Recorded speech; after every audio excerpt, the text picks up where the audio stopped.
I'm going to say my third controversial thing off the bat already. So bringing HR to fix a toxic culture is kind of like hiring more funeral directors in a hospital.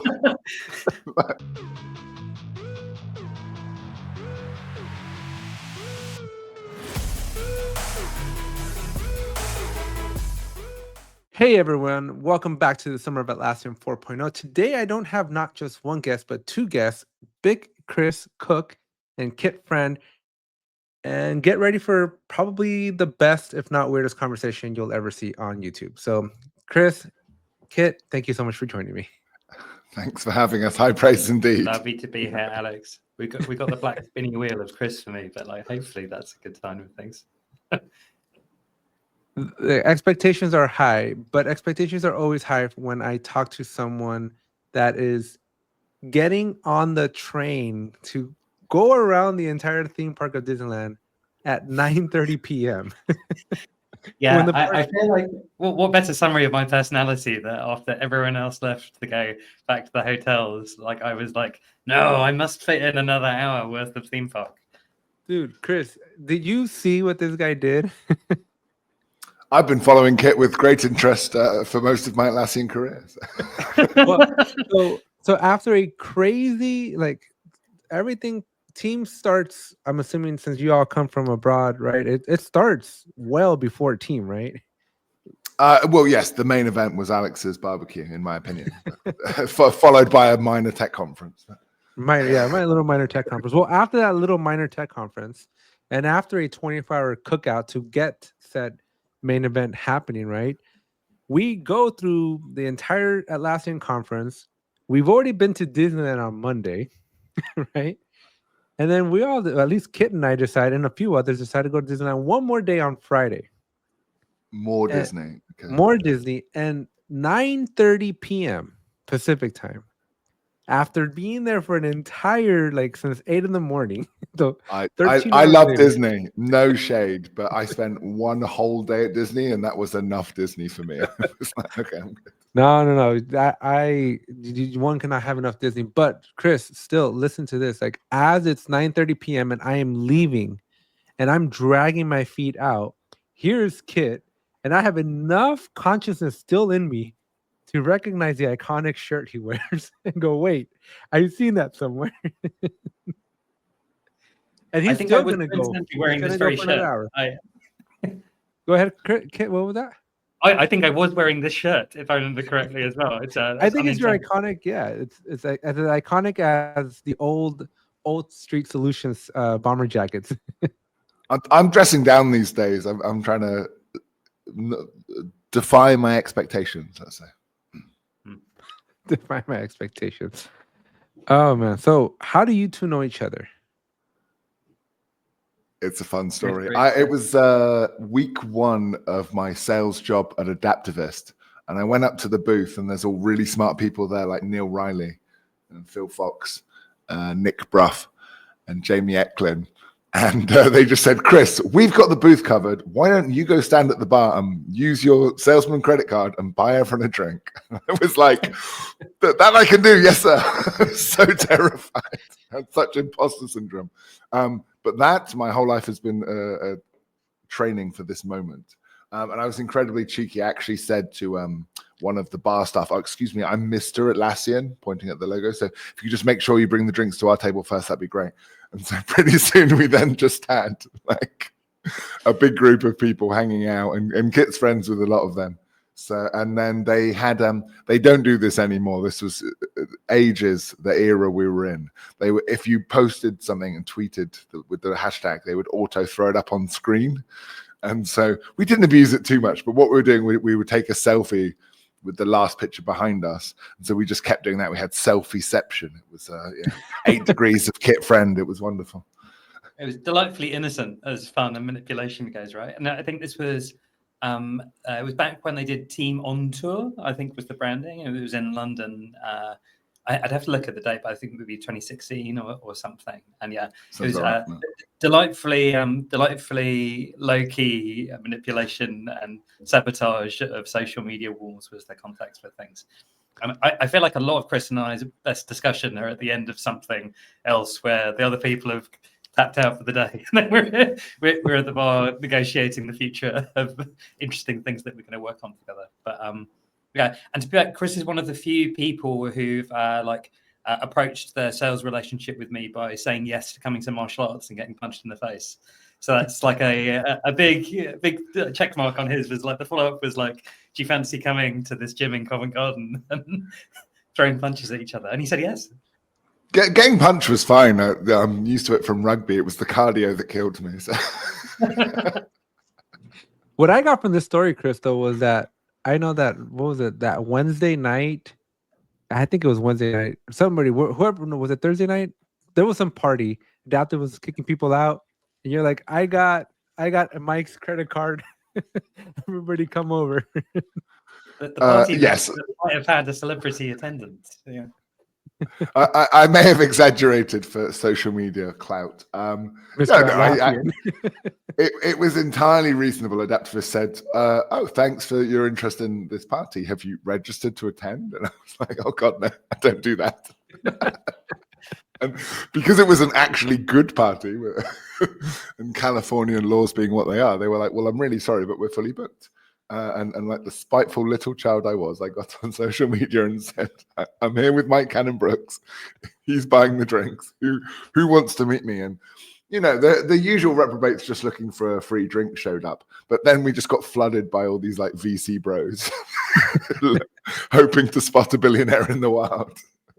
Yeah, the vibe shifted slightly. We began the night with the Brisbane and other sort of Atlassian crew and a puppet. Like very importantly for me, if Barry was not at your event, then it wasn't an event for Team 25 from my perspective. So Barry, one of the unofficial leads of the Brisbane Atlassian community, showed up, and then the VCs swam in a little bit later. So Chris, let's make sure we put Barry on the list for the barbecue next year. I will do, mate. But this recent Teams, I think the highlight for me was I'd signed up for a brain date. Brain dates are a brilliant part of Teams, and I recommend everyone like host or at least join in one. And yeah, in classic Chris fashion, I'd bitten off more than I could chew. It was the topic of getting designers and developers to work together. I thought, it'll be fine because I'll host it as a group workshop, so everyone will just talk amongst themselves, and I'll sit there being like, "Yes, tell me more," because I was just there to learn, because that's one of the products CollabSoft make as an integrator between Figma and Jira and Confluence. But yeah, when I saw all these like senior people at proper companies signing up for the brain date, I was like, I am in no way fit to be leading this group. So I just reached out to Kit and went, "Kit, help me." It was wonderful. I think for anyone who doesn't know Chris, you might not appreciate how he's very willing to be humble. he has the swiftest jump from being leading a room and like curating a group of people to being willing to ask for help. And it's one of my favorite things about him. Right? There's no bravado when you want someone to support you. It's quite the skill. LinkedIn message. Yeah, it is quite the skill, because to lose the room can be very daunting. Yeah. Well, I mean, having been an imposter, not imposter syndrome, imposter in this ecosystem. But that's the beautiful thing about tech, though, right? Like, it's new for all of us. Most of the tools we're talking about are months old. So everyone's playing catch up. And technical people do not appreciate bluster and bluff. As rarely the smartest person in the room, it's become my superpower just to know when to tag team someone in and be like, "Over to technical. I'm out. You do your part." Oh man, I got everyone in the room. I herded the cats, right? Like, here we are. Which is really the hardest part, I think, of the job, right? It's getting everybody there. For technical, maybe. For me, it's what I do. So. Chris just wakes up and exists. Well, hopefully in the age of AI will still be valuable, because getting the humans in the room to decide what to do with the AI is still a unique skill, right? It's all of these things. I'm always, I don't know whether I'm distressed or excited how much my job is getting people to talk together who should probably know to talk already, but don't seem to do it without some coordination. That's the incredible thing about consulting. The number of huge clients we'd have where we'd be talking through a problem and we're like, oh, this is really interesting because so-and-so at another department at your company is also tackling this problem. And they're like, really? Are they? And I'm not even talking like defense where you'd understand why there'd be silos. It's just Unilever or something. Yeah, I've seen that quite too many times where two different teams just don't even know that they're working on the same problem at the exact same time. It's crazy. What's interesting as well is how quickly that happens in an organization. So I remember being at a different kind of social event and speaking to someone who's in a startup, and they were in like 20 people. And it was the founder's second startup. And the person I was speaking to was the lead of HR or people services. And I was like, you're an HR lead for a company of 20. And the person said, yeah, the founder's first company went toxic because it was like the human thing just didn't work at scale. So they brought this person in at 20, and I think I find it amazing how quickly a group of people can get political and unable to coordinate things or get complex in processes.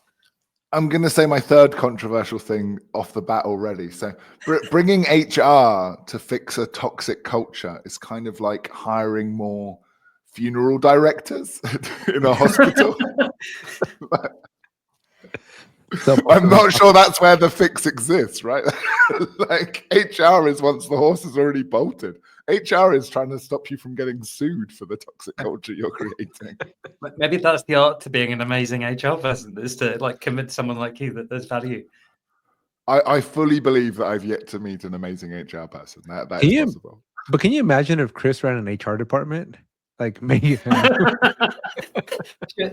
This could be a good new comedy season. Forget about podcasts. Like Chris Cooke's HR Inc. would be good. Yeah. No joke. The head of HR at Old Street was whoever last lost the poker tournament at the company poker game. It was just like, well, I guess you're head of HR for a year then. Sorry. Have you guys seen Mythic Quest on Apple TV Plus? Oh yes.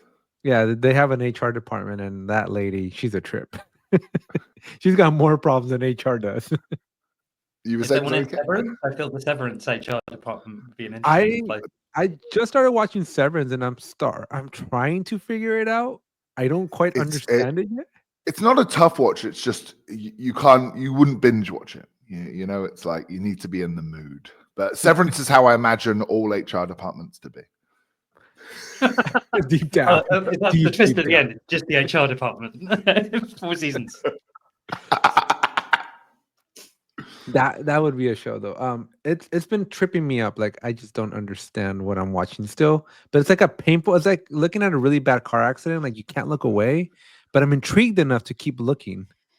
But I have no idea. I've heard good things.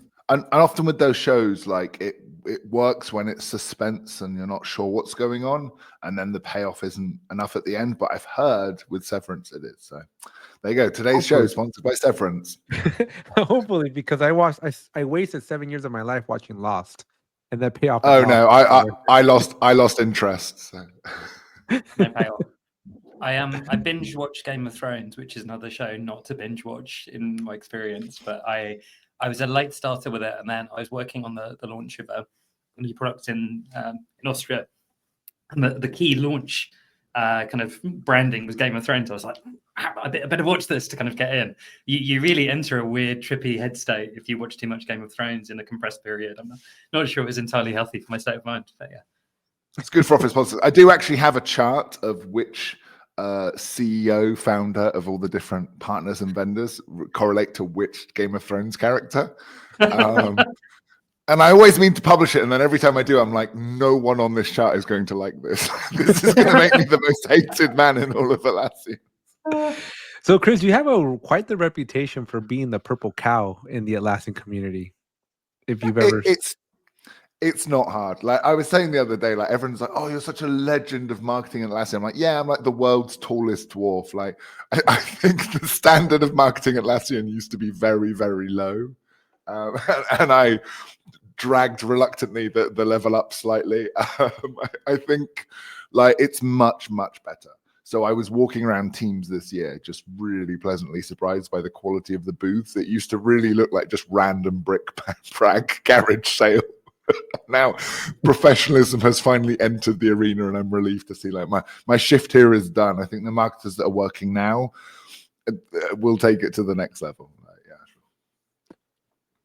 So how do you market an app in the Atlassian ecosystem? What do you think? What do you see people doing wrong still? So the main thing is like not having a call to action on your landing pages. So like the thing I always point out is like you built this whole marketing funnel, right? Like there's people going on podcasts and there's your brand. You have a beautiful logo and you're writing all these posts about some day in your calendar that's important to you for some reason, and a lovely picture of the mountain retreat that you spent £100,000 to send everyone on this work trip. And then I'm like, cool. And where do I click if I'm actually interested in this thing and want to buy a thing from you? Like, they didn't bother with that part of it. Like, all right, cool. So you built a train to nowhere. Awesome. That's a pretty big part. Kit, any advice, any tips, any observations from your years in the Atlassian ecosystem? Where are people making mistakes here? It's a funny mix, right? Because the audience is changing, or at least the ones who turn up to things. I definitely agree with Chris in that the vibe this year for me kind of shifted, and I'm always a big, like for us as a services provider, I always have very low expectations of a booth at an event, because it's like, who's going to come and talk to me and the gang at a booth, right? But actually this year was just like slammed. And I think we were in the outdoor space, and I think the value of fresh air was an unexpected hit this year in comparison to Vegas around things. But I think just like finding your audience is the important thing, right? And it was really interesting going back to his surprisingly successful brain date. Like Chris actually engaging with people on a topic area that they'd be interested in, I think was very relevant. Like, so find actually something that people like have a reason to come and talk to you about with things. And like having a call to action, obvious and yet missed by people throughout things. So having a clear hook where it's actually relevant and you're not just selling what you're excited about, I think is consistently the no-brainer obvious thing that people seem to miss the entire time. Yeah.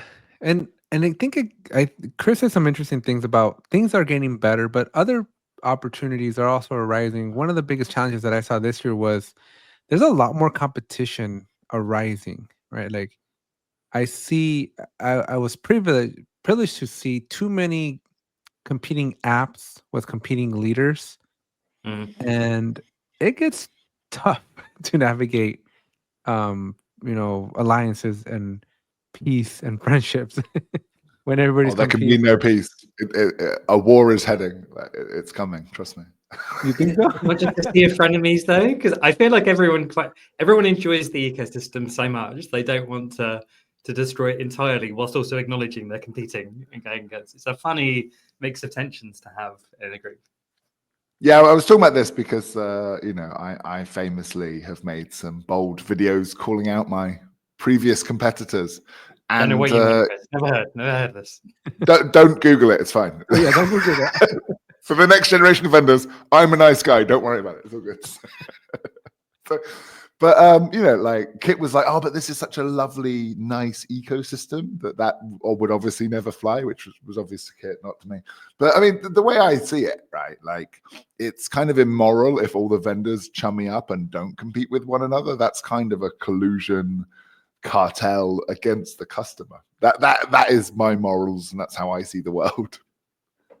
So, but you were famously a socialist, right? So you're arguing for competitive capitalism and Darwinian evolution of an ecosystem, right? From a socialist. I'm an East German style socialist, so I do believe in markets to some point, right? Like, you do need that competitive friction, I think. Yeah, competition is good, right? I mean, I think it would be much less interesting if it wasn't for business around, like, and you want that element of like, oh, this isn't a great idea, it should probably die after no one installs it and does things around, right? But notably, where there were like 12 different time tracking apps. I think it's interesting to see who people choose to put on a booth and whether they prioritize the sort of the marketing sheen, good presentation person, or the person that can genuinely talk about all 18 of their apps sometimes with things. And I think at the end of the conference as well, you often got the person who couldn't talk about all the apps, and you go like, "How about this?" And they look a bit blank and scared at you around things there. So a genuine. Is that a reference to the Figma booth there, Kit? I love all things equally. Chris and I had an interesting chat with the Figma. So the Figma booth was an interesting illustration in that Atlassian Rovo can now connect to everything. What it does once you connect it, people have vastly different experience of actually trying it or not. So we're still in that stage of AI where people know stuff's possible, but they haven't had time to try it yet. And so you ask, and they're like, I don't know. It sounds exciting. I'm hopeful that those people went away and tried it out afterwards now, so they could give us a really pithy answer. We'll see in Barcelona. My 2 cents have been, if your app doesn't suck, it'll speak for itself. But if it sucks, it'll also speak for itself. So just don't make a sucky app. Yes. I mean, you cannot polish a turd. I often get asked to marketing consult on a product where I'm like, cool, what's your customer's favorite thing about this app? And they're like, it's cheaper than the big competitor in the space. I'm like, cool, then just lead with that and let's save each other a bunch of time. I don't need to do marketing consulting for this thing. It's just, if you like money more than user experience of your teammates, then here it is. Go ahead, Kit. I know, it's like, don't make something that sucks. Sounds like great advice. Well, I mean, like, a lot of what I do on the Jira Life is critique Atlassian. Like, this is what we do, right? And I think it's healthy if I built something, as much as it hurts and as much as it sucks to be told that you built something sucky, it's critical, right? To improve it, right? Because I've actually worked with a company a couple years ago. What they would do is they would go on Amazon, find these products that had really low reviews, inverse the review, like basically fix the problem, and then ship the product themselves with all the fixes. And like they were making so much money just off of like somebody else gave them like the key to success. Yeah. I mean, that was custom charts, right? Everyone's complaining about their reporting tool and how complicated it is and asking just a number of questions. How do I do this in this tool? That we're in the forums, and you're like, okay, so there is a problem here. People don't want to have to do a 4-day course to make a report. So the ability of an organization to actually do that quickly, I think, is really interesting as a measure of their capability, right? And it gets more difficult as you scale to someone the size of Atlassian. But I found it really interesting. So Jens Schumacher, who you probably both know with things, is just a really lovely human being. I really wanted to do stuff with his products, and we went through and we were like, wow, it just doesn't really function for it. And 3 weeks later, he came back and had engineered the thing that we'd been talking about missing and released it to production and done a demonstration of how my conversation with him was now doable. And I was like, that's really, like, that's what you want to get to, right? Yeah, and that's... It is at a scale where you can pivot the whole thing, but that ability to get feedback and the lead time. And that's how you make evangelists, right? Like, you will forever be in awe of that moment. Yeah. And I've done something similar with Jens where he was like, hey, what do you think of this? And I'm like, I don't know about this, and this. And like, he's like, hold my beer. 20 minutes later. Yeah. And this is why, Alex, like you say, you criticize Atlassian. Like, anyone that takes that criticism and goes, how do we stop people talking about us? You're like, that's not trying to sue them is what I've seen happen. From Atlassian or from not from Atlassian, but over the last month. Yeah. Right. And it's like, guys, like that's the wrong way to handle constructive criticism. I like how with some of the newer Atlassian products, you can still see that the team engineering and defining them are small enough that they're a bit closer to those things, though. And I have sympathy, right? If you're the team working on Jira, so much too.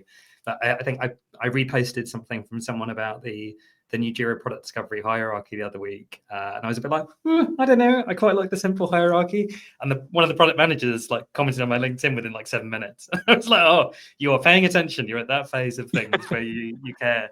And it was lovely. It just reminded me of like, but it's so challenging if you're not in the smaller product that's right. one looking after it. But it's also really hard, right? So I asked Mike during my interview, I was like, hey, why do you guys change things? Like, and he's like, it's hard to please 300,000 people, right? Or 300,000 customers.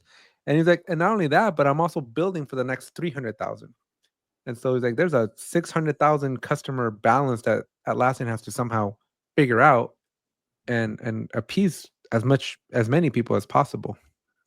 But and look at the thing we were just complaining about, and then that's the tightrope you have to walk, right? Like, people are like, oh, why isn't this thing fixed? And then people are like, well, why do things keep changing? And you're like, well, there's a middle ground between those that has to be walked. Very, very middle, very small, very tiny as well. it reminds me of like this like story about a guy and an old guy and a child like on a horse, and like people are critiquing because the horse is walking by itself, or the child's on the horse, or the old dude's on the horse, or both of them are on the horse, and like you can't ever please anybody. But I don't know. I'm a firm believer of like make it make sense, right? As long as it makes sense, I'm cool. But if it doesn't make sense, then maybe something's wrong. There's an art to not giving people what they want or ask for as well, right? So like Chris and I are exploring the world of design now, which is my background and Chris's new kind of passion around things. And it's like, if you give people what you want, you end up with Homer in the car, right? I can't remember what his car was called. A camel is a horse designed by a committee, something like that. Yeah. And like, but it takes a brave organization or team to be like, okay, I understand you want it pink and green and with 30 buttons all at once, but trust me, you want it with 5 and pink. Like make the logo bigger, make it pop. I mean, Steve Jobs was famous for that quote, right? The customer doesn't know what they want until I show it to them. But that means you really got to know what the heck you're doing. Yes. Yeah. I mean, you have to have Henry. Take all the feedback, intuition, right? Annie Duke's book is great on this. I mean, Bezos says it kind of a bit abruptly, disagree and commit. But Annie Duke's book, I keep recommending to people, is so good at this. It's like you're not trying to build consensus. That's how you get groupthink. So you want a leader with a vision who then takes as many inputs as possible, right? And again, this might not be for everyone, but this is my illusion of democracy, benevolent dictator motto of running a team. Take everyone's inputs and be like, awesome, like it, thanks. But given the balance of priorities, we're going this path. And some people will feel like that. Okay, but what about my thing? Yeah, well, we can't tick every box and we can't appease every opinion. And if we add every feature to this thing, it will end up looking like Homer's camel. Yeah, it reminds me again of another Mythic Quest episode where they're trying to figure out what's going to be banned. There's a bunch of hate speech on the platform, and they're like, what words should we ban? And they spend like an entire 72 hours just going through every bad possible thing. And at one point, you're like, well, let's just kill the game because there's nothing to do anymore. Like there's a balance you got to do there. You got to make it make sense. This is why Scrum encodes the benevolent dictator, right? The product owner is the benevolent dictator. That's how you can move fast. But you kind of need that though. You need somebody to make a call. Even if it's a crappy call, you need somebody to make a call. And I've worked on way too many teams where I worked with the CTO one time and somebody had an idea of like, we're going to do this. And it's like, that's a great idea. And somebody's like, hold on, wait a second. What about this? And it's a total 180, right? And the CTO's like, that's also a great idea. And I'm like, what are we going to do then? I don't know. You guys go think about it and come back. I'm like, no, that's not what a leader does. But that's important. Like Rory Sutherland talks about this, and it's often a misconception that people need to learn or unlearn. That like, let's find the greatest idea. The opposite of a great idea is sometimes another great idea. You just have to choose a path there. You can't take like halfway between going left and going right and end up in just the weird central milk toast, nothing, no man's land. It doesn't work. Yeah, that's why you got to pick something, and you have to have a good feedback system in place so that if and when something goes south on you, you can pivot quickly. But if not making a decision leaves you more vulnerable, right? Like this whole AI thing, everybody's freaking out. AI is going to take over my job. AI is going to replace me and everything else, right? But I feel like all the companies that kind of shy away from AI are going to be more left behind than if you just embrace it at 1,000%. Yes, but that is true. But that is true if you just ignore AI forever. But I do also feel that there's a second mover advantage, and the people that have rushed to AI and started firing their workforce, especially like there was a few companies that famously were like, yeah, okay, AI is now all of our support agents, and you're like, and then now they've backpedaled on that a bit, and then like, okay, we're gonna have to rehire somebody. Yeah, well, I'm more just talking about like in my world, defense contracting, right? It's huge, and our classified environments don't even have access to internets, right? Like everything's so good. For those that haven't seen the Terminator movie series, I'm really glad to hear Skynet doesn't have full access. Alex will be the guy that presses the button like, can't we just give Skynet internet access? Upload to ChatGPT. The point is though, like there's isolation, right? There's isolation and security, but the bad guys are embracing AI to the fullest, right? And so your defense systems are isolated from latest technologies, but the opposing team is embracing all the latest and greatest developments. Like, you're gonna lose. So we have to do it, really. Like, I'm convinced. Can we just please have the Terminator music playing in the background during this segment of the chat? Just as some warning. I mean, I've been listening to some of Chris's podcasts recently, and like he had a decision making logic like on one of them with things, and I think Chris, like, you can keep me honest after I finish my suggestion, but like he was saying, pick the harder of the two when you have a couple of choices, because it's still in the running for a reason. I always feel like pick the one where you can validate sooner is, for me, is the one, because it's like your guesses are going to be wrong more than half the time as a human, even with AI intervening, right? And so the one for me where you complete the cycle the soonest, so you can check what kind of wrong you are, should win amongst things. I just flip a coin. Same. Chaotic evil versus chaotic neutral and kits. We need the D&D grid for us to like place ourselves. Now that is very wise, Kit, though, and it shows like you've worked with bigger teams on bigger problems, and that is smart. I will take that. Thank you.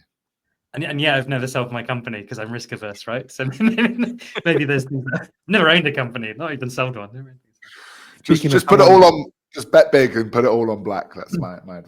Yeah, we've got 3 different betting strategies. It's probably a good thing we've moved away from Vegas for team, right? Otherwise, the 3 of us at the roulette table would have interesting variants. Sometimes you do got to take a gamble, though. Like, sometimes the biggest gambles are the ones that pay off. Oh, for sure. Yeah. In many ways, I'm just saying pick the gamble where you see whether it's red or black the quickest. So right. Yeah. Money on the next one. But I think too many people are. Yeah, but too many people are scared to get hurt. Like, I forgot who I was talking to. I think within the Jira Life, we were talking about how Atlassian today is growing at a rate where they're gonna hit Atlassian, if they continue down their growth path, they will hit a moment where if they change the UI and there's a revolt, right, a revolution against it, then from a PR perspective, they're going to start slowing down their rate of innovation because they will not be able to publicly accept the when the tides turn on them. Like, they're going to have to be more careful. Like right now, Jira's not used by mainstream media. The moment this is revolutionary talk, Alex. This is more dangerous than most things I say. This is why I get so much trouble. Will the Skynet music still be playing by now? That's the question. What kind of revolution? This is more American revolutionary. I'm hearing like the whistles. The Brit in me is getting riled up. The Americans are talking about revolting. We stopped using muskets in 1776. I feel like my knowledge of the American Revolution has tripled since listening to Hamilton and seeing things. So, like, as long as this revolution follows like the plot of Hamilton or something, I'm happy. I like to live my life as Hamilton, by the way. I can see, like, is there like an amateur dramatics thread when you like Alex Ortiz as Alexander Hamilton has been on stage? A little bit, because like there's a famous line, right, where it's like where Hamilton and Aaron Burr are negotiating. Not being in the room where the decisions are made, and Aaron Burr's not a decision maker, right? He's kind of a very passive guy, at least in the play if you've ever seen it. But Hamilton makes a call and he makes a decision. He gets in the room, and then he's like, "You don't get to play in the game unless you stay in the game, even if you get like crap for it, right? Even if you get whatever happens, like, but you have to be in the game in order to at least have an outcome. But you don't get an outcome if you're on the sidelines." And so I've always taken that line to heart, where it's like, sometimes it's going to be tough, but you got to be in there. And yeah, then Atlassian should follow your own advice and annoy some of their users. Like, it's inevitable. No, but I'm saying, but look at Apple. I mean, look, Apple with that Atlassian Intelligence, they pissed off everybody and they fired everybody who was in charge of or associated with Atlassian Intelligence at this point because they've royally screwed it up. But the secret is just pissing off a small targeted group first, all right, to see how you piss them off with things. I always remember like pre-LLM, I was working with a data science team in the UK, and they were obsessed with personalizing this service. So our engineering team were like, okay, like let's try it with things. But they only released it to 500 people, and the 500 people hated it. But that was much better than pissing off the 5 million, right? Let me tell you, Atlassian does not find out why. Given my protest of the new UI, they have not rolled back those changes. You were not in the target demographic for the 500 they were They worried should have about. consulted with me first, is what they should have done, because that UI, it's got to go back. Talking about design. Do you guys like that new UI? Where are you guys at with that new UI? Have you even used it? Don't use it.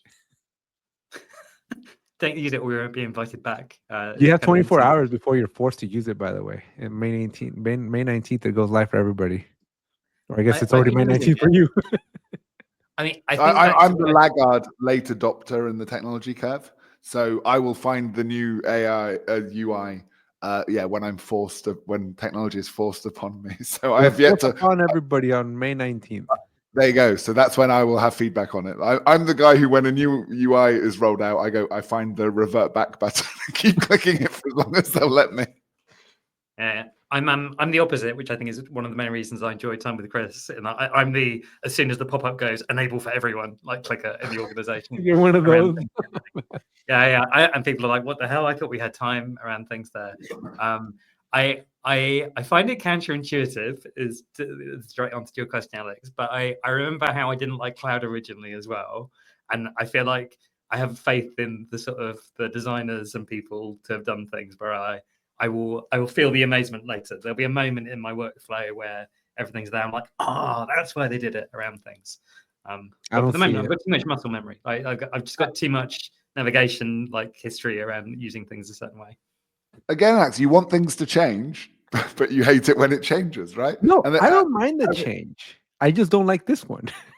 Yeah, like in hindsight, though, that's when we'll know. And it reminds me of one of my favorite memes. It's like a bunch of, they look like sorority girls looking like on the dance floor at someone, and it's like when you play their favorite tune a month before it's their favorite tune. You'll know the future because you hate it. You ain't gonna convince me on this one, man. Let's talk in a year's time. Atlassian have done worse changes. I'll put it that way. That's what Rodney's philosophy is. Rodney's like, I gotta hate something, but I can't hate it for too long because in a year I'm complaining about a different problem. I will tell you, I'd rather the reaction of hatred than just meh. I like a polarized reaction to things. No, this was so bad that MCB, when he walked into the expo hall where we did the interview with him, he walks in and looks at me. He's like, "So you're the guy that doesn't like my new UI?" I'm like, guilty. I like that he owned it. Yeah, he knew that, he'd heard it, right, and he had an opinion on it. But he hasn't changed it. He owns it. He talks to you about it. Well, you don't. A company the size of Atlassian, you don't want MCB rolling around like a wrecking ball, being like, "Someone online was mean. Let's roll back everything." Panic. Like 6 months ago, 6 to 9 months ago, Atlassian changed the importer for Jira, and I was in the middle of doing imports. You know what? It was last July, and I'm in the middle of doing hundreds of imports. And one day I wake up, I'm halfway through my imports, and I'm like, what the hell happened here? The buttons are all gone. And so I put a post on LinkedIn. I'm like, Atlassian just royally screwed up the way you can import into Jira, because the new Jira process, you cannot import into Jira anymore. You have to import into a new project. But if you're in the middle of an import, like I was, that already had an existing Jira project, you couldn't do it anymore. You'd have to import to a new project and then move. And I'm like, this is so counterintuitive. So Sharif from the AI team reaches out to me. He's like, hey, mate, have you talked to anybody at Atlassian about this? I'm like, I didn't know that was an option I had. And within 30 minutes, the program manager for imports is calling me up and going, let's talk. I love the vision of you angrily standing outside the gates being like, rah! And they're like, would you like to come in and talk about your concerns? And you're like, is that possible? Is that an option? I haven't tried the new one. That is something that's felt not the best experience for many years there, right? So it's right for some refinement. It sucked, and they made it suck more. So going back to my classified life, I'm Mexican. Wait, just right? quickly. Maybe they're playing psychological games with you, where when they finally improve it, they've disappointed you so much that when they shift it up, you're like, relief. I don't know. I don't know what kind of celebrity I'll become in the Atlassian ecosystem, but I hope that one day I'll have the bar of approval for all changes made to Jira. I hope that never happens, Alex, because You know if what I mean? you're not, it's the same with Remy Bolt, who I work with, right? Like, if you're not ruffling feathers, if you're not being an outspoken, controversial critic, then you've become part of the machine, and that's not what a healthy ecosystem needs, right? It needs strong opinions, loosely held, like, and creative friction. Easily swayed. But yeah, no, one time I used to work in this environment where I couldn't enter a building because I wasn't allowed in that building. And being a Hispanic in the United States, not to turn this into a political show, but our people are usually not wanted, right? There's a lot of rules against immigration and whatnot. And so I remember telling my manager, she's like, "Are you gonna come?" I'm like, "No, I've spent my entire life being told I don't belong here. I don't need to go to a room where I know I don't belong. They're gonna tell me I don't belong there." So I like to live life very carefully where I belong, because if I don't belong, I already know I don't belong. As two Englishmen, we're unwelcome in lots of parts of the world as well, Alex, but it's for good reason and historic things. Yeah, were you about to spin colonization as a heartwarming story? They said no. They told us to go back home, but we plucked on anyway with plucky British courage, and we conquered the world. That's what you meant, right, Alex? We were watching a history of California on TikTok the other day, my wife and I, and apparently, like back in the 1400s, the Pope happened to be Spanish, and so he drew an imaginary line down the middle of the globe and said everything on this side belongs to Spain and everything on this side belongs to Portugal, and like that's how history was made. And I'm like, wow. It's not the only imaginary line he was drawing at the time, but do you think we're going to get the city of Chicago making epic global decisions now after the recent anointment of the new pontiff? Maybe. Yeah. We ban pineapple on pizzas. Although surely the Italians should have done that. Pineapple on pizzas is legit, but internally here within the U.S., right? We've been fighting this whole tariff war that you guys probably aren't aware of, but we've been having this pretty nasty tariff war between every other country and the United States. And Trump really wants everything made in America, and he's like, he wanted everything made in America so badly, he even got a pope made in America. Winning, right? Number of Americans employed since Trump's tariffs, 1, but it's a really important job. Yeah, it's difficult to argue that is a distinct change in the vibe of that institution. I don't know. I think to survive in the Atlassian ecosystem going forward, you have to have a little bit more humor. It helps. I mean, I feel like that's a secret to lots of life and careers, right? If you're not having fun in what you're doing, what are you doing in that role? And like, I recognize that's probably a privileged perspective in that. It's possible in my role and career, maybe not possible in others. But well, there's like a balance, right? You got to run a business, awesome, I get that. You got to be professional, awesome, I get that too. But you also need to be authentic, and I rather work with an authentic person than a fake person. Yeah, then you don't know what the heck you're working with. No, you've got to be able to be honest with your colleagues and your team and people you work with, right? Otherwise, what's going to happen when things go wrong? If that's your norm when things are kind of like there, what's going to happen when you really need those people or you're faced with a tough decision? Well, especially when Chris is in the middle of a meeting and he's like, "Kit, take it away." Yeah, the handoff around things. Yeah, you need to have. Go ahead, Kit. I keep cutting you off. I think there's a like half-second lag between things. It was fun snap, but I remember like one of my second bosses in this role. I'd worked on a really amazing first project with a media company, and it was super cool. We did Agile, we had Jira and things back in 2010. But he said to me, "Oh, like don't count on your future projects always being this exciting and cool." And I was like, "Well, probably just leave then." I'm like, because I was like, "What a terrible!" Like it was realistic, like it was good advice, but it was not the advice to inspire someone around their future career, right? I'll tell you, my last job that I had, I was the Jira expert and I knew it, and nobody could touch me with respect to Jira skills. And I paid off my house, and so I didn't need a job. And so that level of freedom that it just presented to me, like everybody's like walking on eggshells, and I'm like, I don't care. Like I'm here to do the job, and I do Jira. My managers would try to throw me onto this project, that project, and I'm like, nope, I'm here to do Jira. So And I I knew find it exactly what I interesting wanted.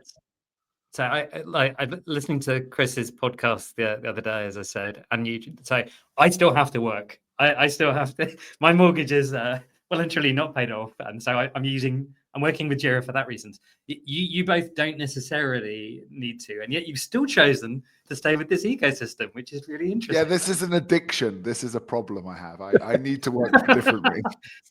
But I it's a need to common work addiction, stop right? the thoughts inside my head from taking over. Yeah. Chris, let's talk about that though. Like, why do you still like you did the thing that everybody aspires to do? That makes me sad to hear this, honestly. And I wish everyone success and dream fulfillment. But honestly, like, I just think it's sad to think that some people aren't enjoying the journey and have a destination in mind. Because what happened to me was such a lottery win, right? But I enjoyed the journey so much so that I didn't enjoy the destination. I think the best I've heard it phrased is, when you're an entrepreneur that then sells your company, what you do is you take hope and dreams and optimism, and you just replace it with numbers in a bank account, and it's a poor substitute, honestly. but just quickly, I think, like, enjoying the journey, enjoying the work, enjoying getting better at things, and now, like, I have somewhat of a reputation, I can work with smarter people. Why would I stop now? Like, it used to be a real struggle to have to find someone that wanted to work with me. But now, like, I have my choice of some great smart minds I can work with. And yeah, I mean, to be fair, Kit gave me the time of day when I was just a junior sales guy at Adaptivist, but now he's excited to work with me.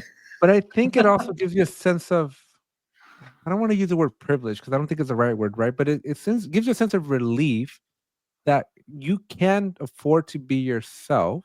And you can it's FU money, right? So if you're working with someone you don't want to work with, you can be like, I do enjoy firing clients, by the way. It's one of my favorite experiences.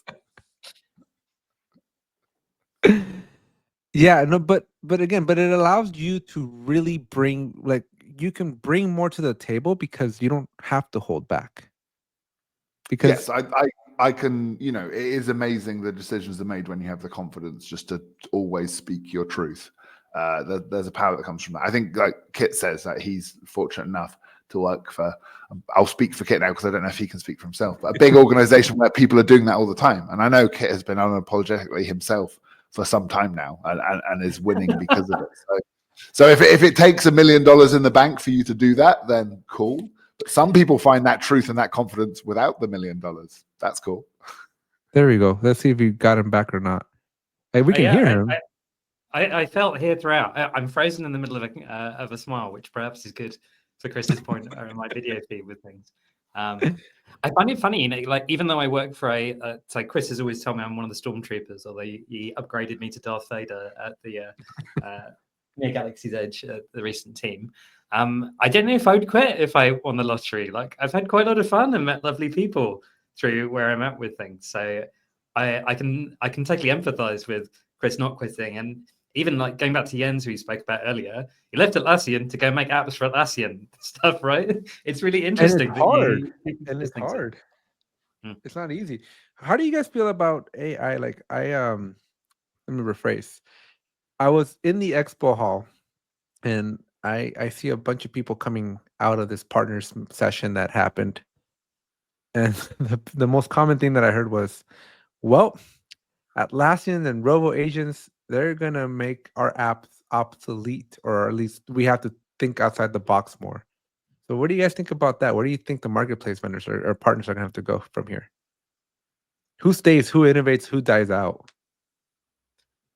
I mean, I think a little bit like your dynamic earlier, like unlike maybe highly classified military environments, except the ones where they go there with things, I feel like the majority of the app vendors are in a context where you have to, like, move with things in much the same way that, like, if you're a developer for the iOS app store, right, every now and again, Apple's going to subsume and do your thing and keep moving. But I feel like if you bought into that being your marketplace, but feel hung up on not wanting to change, you probably selected the marketplace badly.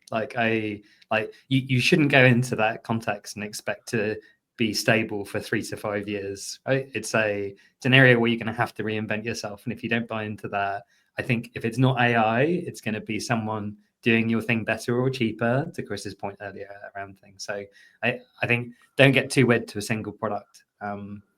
And I think it was interesting. I think it might have been your interview with Mike, Alex. He was talking about like the fact that they had 2 products from the beginning, Jira and Confluence, not just one, created quite a lot more flexibility in the company strategy around. Well, it was interesting because to take that statement a step further, he told us the moment he had 2 products is when he felt he had a company.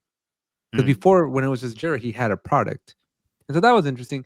The other interesting, really the most eye-opening thing that I saw from that interview with Mike was when I asked him if it hurt him that he wasn't creating Jira anymore, right? Like that wasn't like that's his baby.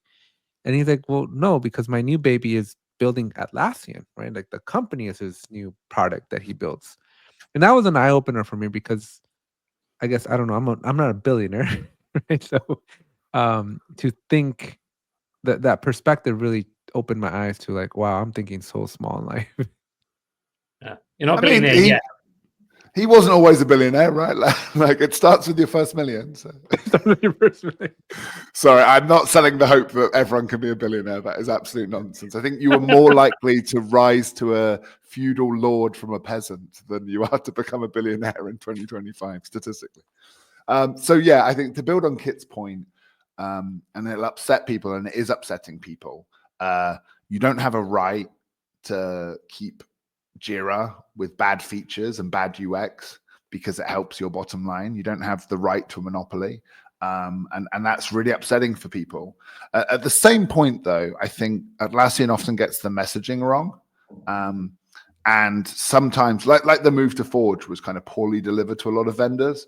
And they set fire to the bridge rather than built a bridge to the new world. They set fire to the bridge people were on and started telling big customers, oh, if it's not on Forge, it's not safe. And you're like, we're trying to move to Forge. Why are you telling our customers that? The messaging is really important if you care. And I think what Atlassian used to do was give people notice and say, hey, guys, just so you know, like gold vendor and that label badge means something, means we have a relationship. And they did this with us when they acquired chart.io. Like, just so you know, guys, in 8 months, we're announcing this and that will affect your space. And Atlassian have stopped doing that. And that hurt a lot of people. And I wish they hadn't broken that social contract. That's where the pain comes from. I think the pushback from Atlassian that, oh, you don't have a right to, keep Jira down. Yeah, that wasn't the problem. The problem was how and when the message was delivered. At the same point now, that horse has bolted, and I know there will be the same people complaining about it in 2 years' time. But Atlassian have been clear about it now. They've delivered the message now. If all you've built is a little feature, then what's the Bezos expression again? Your profit is my margin, or the other way around, right? Like there's an opportunity there. And if it takes Atlassian 2 months to disrupt your whole business model, you've built on a house of sand. Prepare for change. Yeah, no, again, it goes back to that. You got to think bigger. Or smaller. No, but this is it. In a changing world, right, with Forge as a new platform and AI, I think bigger is probably the wrong advice. And this was Kit talking about getting quicker validation on your ideas. No, like stop thinking about the big app you've done and how you can pivot it and make it an AI product. You have to have a start again, start on something. But you need to have a solid North Star, though. Your North Star can't be something that's 2 months out is going to be obsolete. Okay, so big vision, small moves. Yeah. Small steps. Be nimble, right? You can have a vision, but you need to be willing to change it if reality comes up. No, definitely, right? And that's that feedback loop that you got to have. But you also can't be like advancing your team just 10 feet ahead. You got to be at least looking 1,000 feet out, even if it changes, right? I used to have a chief engineer, and she's like, you never go to battle without a plan. Even if the plan changes the moment you hit the battlefield, you still need to have a plan coming into that battle. But most people just show up and like, where do you want me to shoot? That's me. That's me. So my whole life, my dad just kept repeating to me as a mantra, if you fail to be prepared to fail. And I think I took the wrong lesson from that. And I grew up very prepared to fail. And I'm very good at failing fast and failing up. That's me, man. I do the opposite of that. Failure to prepare is preparing to fail. That literally means you should prepare not to fail. Now I'm hearing that. But no, I took the wrong lesson from it and I learned it well. And I'm one of the world's best failures. But is this not just the reason why it's important to have a mix of those people in a team, right? You need the Chris and the Alex together. And then between them, you can make greatness. But yeah, one day I want a team of me. God, no. Like, no one wants a team of Chris. I can imagine. But I will tell you that working in a team is freaking hard, man. Like, it is tough when you're balancing so many different personalities and just views of the world. It takes an effort to build something together. Alex, if you're finding working on all teams tough, maybe you're the problem. I can see that. That thought has come across my mind, but then at the same time, I feel like I'm logical enough where I don't think I'm the problem. But then that's just the egotistical only child in me talking. I'm kidding, Alex. You're great, and I've also loved how you've built and grown in confidence since we first met. It's lovely to see. Do you remember the first time? I still remember my first time with you. I do, mate. I do. Chris walks. He's like, I went to Team 23. I had a little batch of stickers with me, and I was like, I'm trying to give these out to people, and I'm like, I had them in my hand, but I didn't have the guts to like actually give it to somebody. Oh. And then the best way to describe what Chris did to me was, there's an episode. Have you guys ever seen How I Met Your Mother? Yes, I'm interested where this is going. Yeah, there's a couple of scenes where they're like, "Have you met Ted?" And then he walks away, and so Chris kind of did like, your Barney wingman. Yeah. He's like, "Have you met Alex?" And then Chris is like, "Long gone," and I'm like, "Hi, sticker, bye." As I say, I'm just there to put the people in the room together, and then I'm like, "You've got this."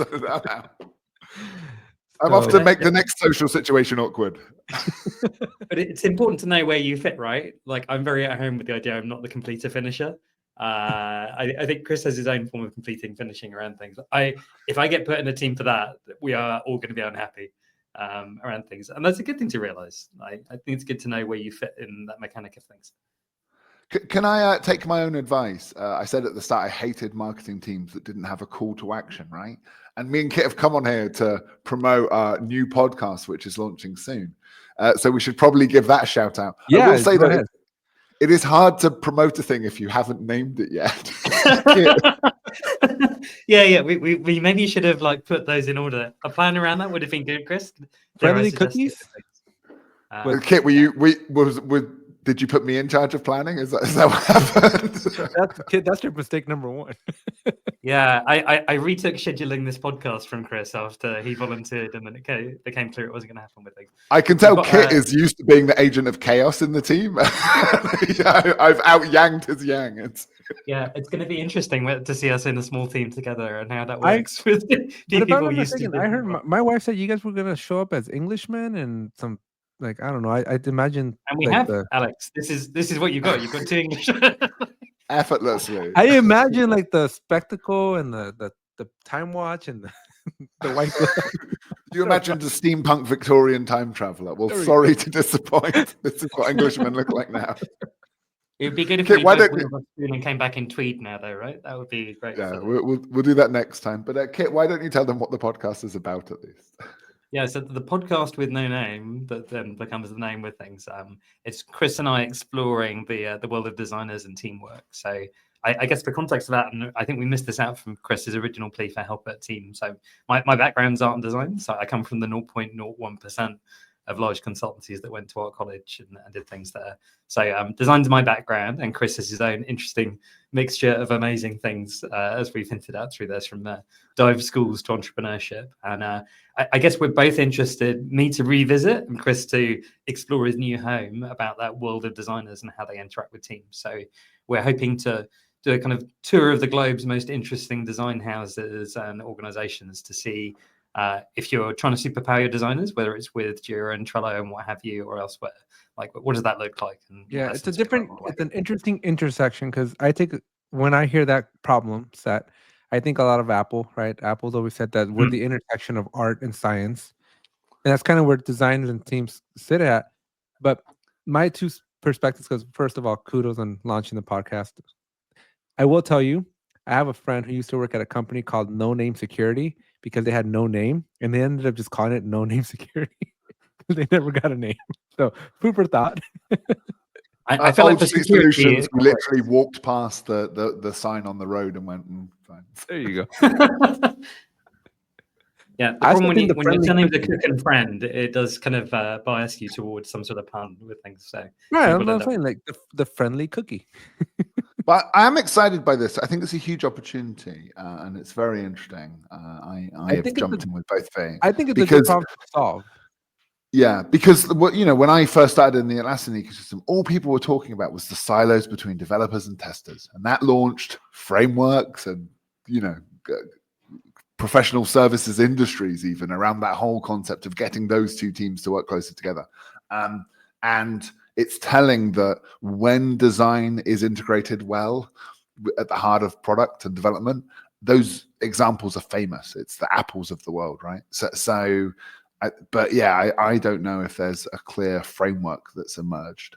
You get like the Spotify model, or the Netflix model, which is just, our developers do everything. We pay them $400,000 a year, and they are supermen who are capable of doing absolutely anything. They are the designer. They are their own product managers. They are their own developers. They test their own stuff. But they're the Chuck Norris of the design development bridge. But there's value in that. I mean, Google's UI is a famous byproduct of that, right? The Google search bar was made by an engineer. And it's and what have they done since? Doesn't matter. It's iconic. I hear they're changing the I'm feeling lucky button though for the first time. The Authenticator app on Google looks like a butthole. Tell me I'm wrong. Well, I think the designers have taken over. I'm of the stance. I'm an engineer. I believe that the engineer should do the design, because when you don't, you end up like things like that, and you end up with like things like the Atlassian the Jira UI. Sorry, Kit. Chris bringing the tone up as usual with things. I think engineers. I think the problem that I've seen from my perspective is engineers we're very logical and mathematical, right? Like I was always taught that I don't know how to draw. And I was always taught that art was not a part of who I was or who I should be, because I was a math guy, right? And so for me to extend out to a design, it's quite scary. And I don't try to be a designer in any way, shape, or form, even though I'm building things, right? And so it's a very interesting intersection that doesn't bend. Like, engineers don't think about design very much. And designers don't think like engineers. Well, maybe this is the crux of why we're doing a podcast, right? But my experience is like, imagine if no one had told you couldn't draw, Alex. Like, where would you be now if it was just okay, like how you drew? And like, drawing in particular it's a learned skill, right? It's something you get via practice. People have this idea that they can't draw, and it's like, well, when did you last try? And they're like, when I was 15, like, and something. And it's like, well, there's lots of things that you could do then that you can't do now, or you could do with a bit of practice. I think it's really interesting. We segregate engineering from design. Yeah. Well, on that note, you can't call it a call to action if you stick it in the middle of the episode. So let's call it a call to action. If and when you guys get a name, we'll be dropping this in the link down in the description below. Chris. In the meantime, please link to our personal socials, and thanks so much for having us. Yeah. Well, this will go out in a couple of weeks, so you guys have a couple of weeks to figure it out. As soon as you get a name, let me have it. We'll make sure to put it in the description down below. And go subscribe, because it takes a village to get a podcast going. And hats off to you, both of you, fine Englishmen, for doing this. Yeah, you can really subtly insert the name at the end. If we go, please follow us at, and then we jump it in. There we go. Yeah. All right. With that said, thank you both for being here. Appreciate you guys. And this was a lot of fun. Hopefully we don't break the internet. Thanks so much, Alex. Thanks, Chris. Thanks,